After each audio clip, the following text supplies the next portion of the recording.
God is that kind of God. He's real specific, right? So let me show you some specifics that he said what happened to his people because they did not listen to him. Back to 28. Yes, sir. Now this is the flip side because God's people didn't listen. This happened. Verse 15. But it shall come to pass if thou wilt not hearken unto the voice of the Lord thy God, to observe to do all his commandments and his statutes, which I command thee this day, that all these curses shall come upon thee and overtake thee. So God said curses would happen to his people because we didn't listen, all right? So now, a curse, would you say that's good or is that a bad thing? It can be both. Okay, all right, well, here, let's see. We had this happen again. Let's see, 28 and, no, read 16. Deuteronomy 28 and 16. Verse 16. Cursed shall thou be in the city. So God said that his people would be cursed in the city. Let me show you what cursed in the city look like. Let's get some of these pictures. So, you know, we are visual people. Let me see these ones over here. See these ones. Yeah, this is good.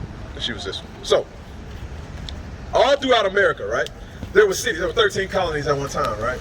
Remember this? Like in the beginning, when everything was being established, when they were getting independence from Britain and England. There was 13 colonies, then it expanded to the south, and they had the Confederacy and the Union, right? So everywhere black people were, from 1619 to about 1865, and even after, we were cursed. We were cursed, right? Because we spent 243 years doing this stuff. This is 243 years worth of this. And then, after they freed us, they said, you know what, no, Jim Crow laws and black codes. And then after that, they said, no, we need a lynch law era. And that's when we were being killed in the 60s and on forward. And then you go forward, and then you see us also, what? They introduced Section 8, they introduced welfare, they introduced drugs, the crack. You remember the crack era? Crack, man, you ever heard it? I mean, you probably heard about it in rap songs and stuff. Oh yeah, but that's what happened. Like a lot of those movies, like Paid in Full, like Blue Hill Avenue, like the movies like that. They introduced and showed that drugs flooded into the black community. You see what I'm saying? So we've always been under attack. God said his people will be cursed. They will be cursed because they did not listen to his commandments, all right? So curses are not a good thing because what's happened out of those curses is you see the black community in the way that it is today. It's a problem. Would you say that? If you had to give a brief, what do you call it? I don't want to say synopsis. A brief explanation about the black community. What would you say? Would you say it's structured? Would you say it's like something that's, you know, can be beneficial to people? Or what would you say? I feel like it can be very cultural as far as, you know, prominence-wise goes, because I feel like most people are not very knowledgeable. Okay, so most people aren't very knowledgeable. So look, I'm gonna show you what God said. He said, curse will be in the city. Let me show you what that looked like. Hosea 4:1. Go there. Let's go to Hosea 4:1. Because again, sometimes we have this lens over us where we see the good in everything and we don't necessarily look at it for what it is. We got to get a reality check. And that's what the Bible, our bishop like to call it, a Negro wake-up call.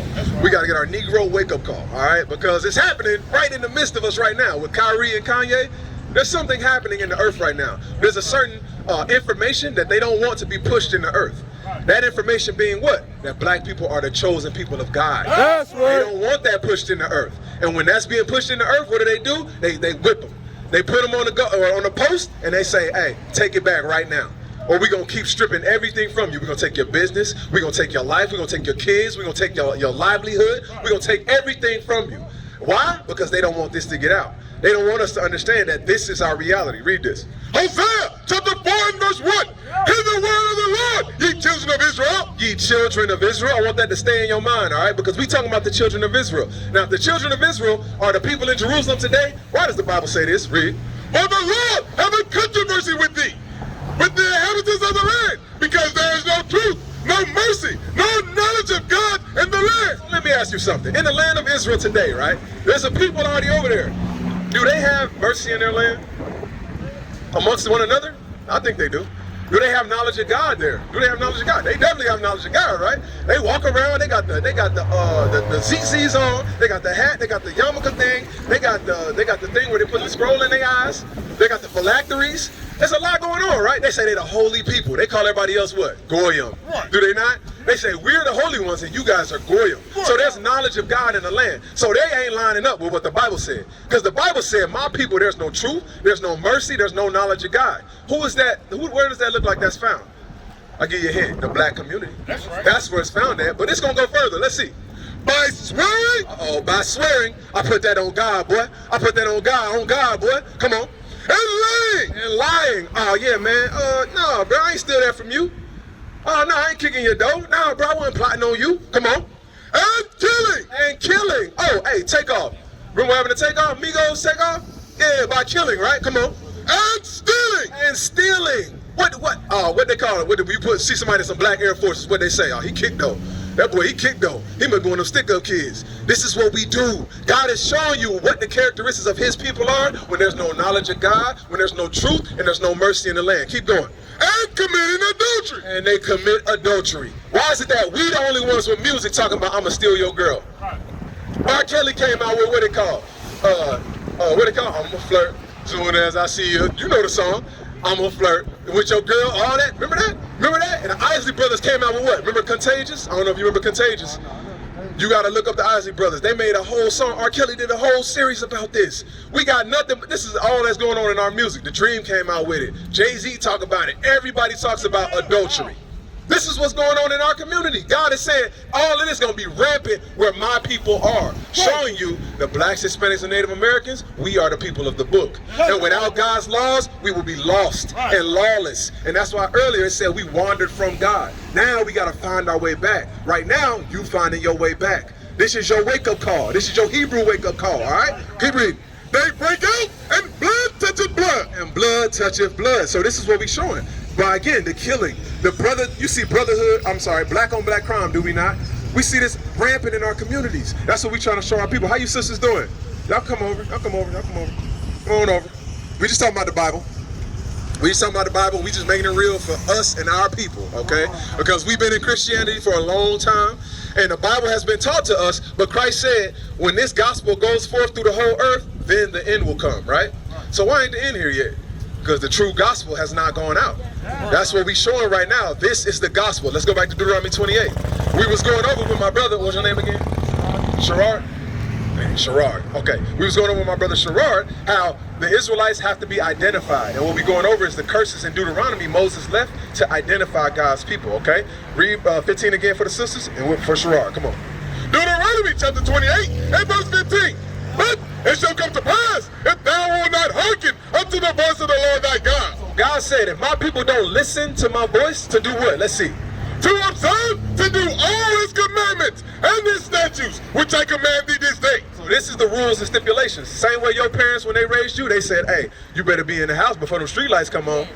They gave you rules. They said, hey, when I get home, you better have this kitchen clean and your room clean. All of this was guidelines. Same way with God. God gave us laws, statutes, and commandments. We didn't do those things. He said what? That all these curses shall come upon thee and overtake thee. God said, I will curse my people if they did not listen to my laws, statutes, and commandments. Let's get to the point. 68. Come on. Verse 68. And the Lord shall bring thee into Egypt again. So he said, I'm going to bring you into Egypt again. So what? We all Bible readers out here? What happened with Moses and Pharaoh? Why did Moses have to go to Pharaoh? Start with you. You can't remember? What you got, sis? Exactly. Let my people go. Right? So when the Israelites was in Egypt, this is what they thought about. You got it? You can get 5 and 6 or 20 and 2, whichever you want, you good. Exodus chapter 20 and verse 2. I am the Lord thy God, which I brought thee out of the land of Egypt, out of the house of bondage. So when the Israelites heard Egypt, they thought about bondage. Because what? Egypt, the former name or the Greek name was Mizraim, which means to constrict. All right, so that's showing you it's a bondage. So another word for bondage is what? Who got the thought? Bondage, yes. What's another word, a modern word for that? Because everybody don't say captivity. What do they call it? Well, I'm from the Bible, so we're going to Yeah, all praise. I'm just going to So, teach it like it's the right Lord here. says It's right here. captivity. It's right here. You know, What's this called? Sherrod, what's this called? Bring it up. You got it. You got it. Exactly. Slavery. It's called slavery. It's called modern day slavery. So now when we go back to Deuteronomy 28, where the Lord said, I'm going to bring you into Egypt, substitute the word slavery, and watch how that Hebrew wake-up call we talked about is about to happen. Read this. Deuteronomy 28 and 68. And the Lord shall bring thee into Egypt again. I'm going to bring you into slavery again with ships. So wait a minute. Wait a minute. Hold up. You got this right here for a reason. We got this right here for a reason. So the Lord said, I'm gonna bring my people. How you gonna identify the Israelites in the last days? They gonna go into slavery again on cargo slave ships. Who did that happen to? Sherrod. Who did that happen to? That happened to us. Right here, it tells you. It tells you. This is what happened. Come on, I want you to come around here and take a look at this. Look at this. It says to be sold. On Thursday, the 3rd of August, a cargo of 94 prime, healthy Negroes to be sold, right? It said to be sold. Let's keep reading this scripture, come on. By the way whereof I spake unto thee, thou shalt see it no more again. And ye shall be sold. You're gonna be what?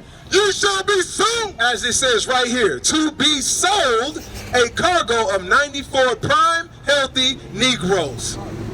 Showing you that the Bible is telling us that black history that they teach us about is Bible prophecy. Shalom, Israel. This is Bishop Nathaniel. I want you to know that you can view all our Sabbath classes live on IUIC TV. That's right, I said on IUIC TV. Download the app today. Shalom. Moses said it would happen, and now we call it black history instead of relating it back to the Bible. I'm gonna read it one more time. My sister just walked up. We showing out the Bible that we are the Israelites, all right? Is this, y'all related? Oh, y'all, okay, all praise. So, what I'm showing Sherrod is that out the Bible, our history is found here. Now we actually the Israelites, all right? So I'm gonna read this one more time for my sister. She just walked up. Yes, sir. Let's go. Deuteronomy chapter 28 and verse 68. And the Lord shall bring thee into Egypt again. So Sherrod just found out that the word Egypt means bondage or house of bondage. And then my sister said that's captivity or slavery. All right. So when the Israelites heard Egypt in the Bible, they thought about slavery. So now we're going to piece this thing together. Read it one more time. And the Lord shall bring thee into Egypt again. Slavery again. How? With ships. With ships. Again. This was the method of transportation because we all can agree we got to this side of the world on cargo slave ships. That's our nativity. That's what our origin is in this country. They only brought us here as well, workers. They got 243 years of free slave labor off of us, and that's how the wealth of America is where it is today. That's why America has the most powerful military. That's why all the white folks got all the land around here because they all participated and benefited from it in one form or fashion. That's what happened to us as a people. And now let's keep going. By the way whereof I spake unto thee, thou shalt see it no more again. And there ye shall be sold. You will be sold, as we stated before, to be sold. A cargo of 94 prime healthy Negroes. Come on. Unto your enemies. You will be sold to who? Unto your enemies. Oh, wait a minute. Because today, we see Peter Parker around through the neighborhood and walk jogging through, and we say that's our friendly neighborhood white man. He's good. That's Mr. Rogers. He's good. God called them what? Unto your enemies. And we not advocating hate. We advocate that you know who you are and you know who they are. That's what we advocate. We advocate that you understand you are the Israelites. You are God's people. And what they did to you by taking your nationality, selling you to this side of the world, and never telling you that Christ is a black man, we're going to get that next, Revelation 1:14. Revelation 1:14. That is an attack by an enemy. You've been at war this whole time. We've been at war here in this place and we don't even know it. They fully awake and understand it. Oh yeah, we got to keep them niggas down. Kyrie rise up and say that the blacks are the Israelites? No, shut that down. Take his Nike deal. Take his basketball contract. Kanye said the same thing. Yeah, Adidas, come on in here. The fake Jew said, Adidas, come on. Come in this room. Guess what? We pay you. We don't want you to pay him. We don't want you to pay him. If he's talking against us, don't pay him. Take everything from him. Slander his life. Call him crazy. Take his children from him. The divorce, the lawyers, all that. Yeah. Ain't nobody gonna represent him no more. This is what's going on when black people rise up and know who they are. They hate this because you are the people of the book. They are your enemies. That's biblical. And then you might say, you know what, you're being harsh. Let's see if I'm being harsh. Because the Son of God was the greatest man to walk this earth, was he not? We can all agree? We can all agree Christ was the greatest man to walk the earth. Why is it that they would take the image of Christ and change him to this? That's their image. That's their image, but again, it's the warfare that we are in as a people that we don't understand. It's spiritual. Because when you know who you are and when you understand you're an Israelite, Christ said, oh, I'm getting my cue to come back and set things in order. But first, if he come through the sky right now, we got to see and know who he is. So let's find out what he looked like. Read. Revelation chapter 1 and verse 14. His head and his hairs were white like wool. So now, it says Christ's hair is woolly in texture. Sherrod, who has wool textured hair? I got a hint. Look to your left. Look to your left. You just looked at it. That's right. You just looked at it. Who has woolly textured hair? And we ain't saying this ugly. We want our sisters to go back to their natural hair because the Son of God has it. That's right. And the Son of God didn't say, let me blonde my hair.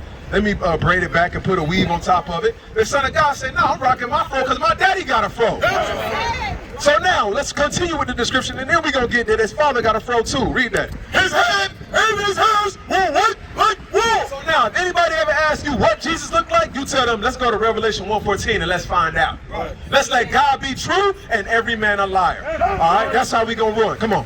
As white as snow, and his eyes was a flame of fire. So now we can do a little game of 3 strikes right now, all right? Because now we going through the description of Christ. It said he had wool textured hair. Sherrod looked to his left and said, my girl got wool textured hair. That don't look nothing like this. Right. That's complete opposite. Right. That's lifeless and dead and stringy.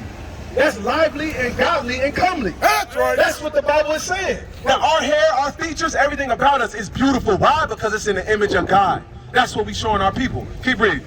As white as snow, and his eyes was a flame of fire. And his eyes was red. So if you look at these pictures, now you're starting to see, okay, this ain't adding up. That white image that they got throughout all America, it ain't adding up. Because it says he has woolly textured hair, which is far more similar to this guy. It said his eyes were, the whites of his eyes were red. Why? Because Christ drank wine in moderation, all right? So now, here we are again, over here at this sign. We over there at that sign saying, okay, this is more similar to what the Bible is actually saying. But why is it that our enemies, the so-called white man, whose name is Esau in the Bible, they put out Passion of Christ? How many of y'all seen Passion of Christ? You've seen it, right? So let me ask you something. The actor that they got to play him, did they get Morgan Freeman or did they get Mel Gibson? But in the Bible, we reading probably about a Mel Gibson type of character, right? That should have been cast as the actor for Christ. That's what we should have got. But because your enemies don't want you to know who you are, they said, no, bring Mel Gibson ass in, and we're going to have him beat, and we're going to play some sad music in the background, and we're going to have these black people bowing down so that they stay Negroes. They never rise up and say, we Israelites. They never pick up the Bible and say, well, no, I'm actually in the Bible. I can relate to these scriptures because those people in there are black. Everybody in the Bible's black. Christ is a black man. Come on, let's keep reading. And his feet like unto fine brass. It said his feet was like fine brass. So, the season done changed on us, but in summer, we used to wear our sandals, right? We was wearing our sandals. The top of your feet is the same way as your hand looks. The top of your feet is the same color as the rest of your body, is it not? It's just what color it said it looked like, huh? His feet like unto fine brass. It said brass color. Look at this right here. That's brass. That's a brass right there. But let's keep seeing. Come on. As if they burned in a furnace. So if you take that color and you burned it in a furnace, what'd it come out? Sherrod, you tell me. What'd it come out? You come out like Mel Gibson or Morgan Freeman? It's gonna be Morgan Freeman. That's exactly what the Bible is describing. Christ is a black man according to the Bible. Yes,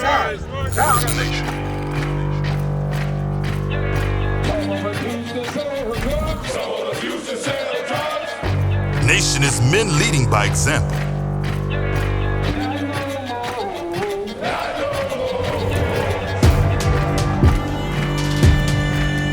Nation is family.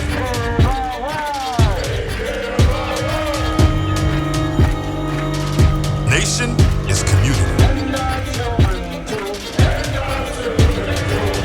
Nation is children with role models.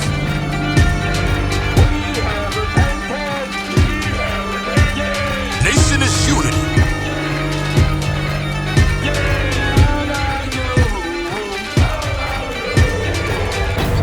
Nation is you. And finally, my brethren, be strong in the Lord.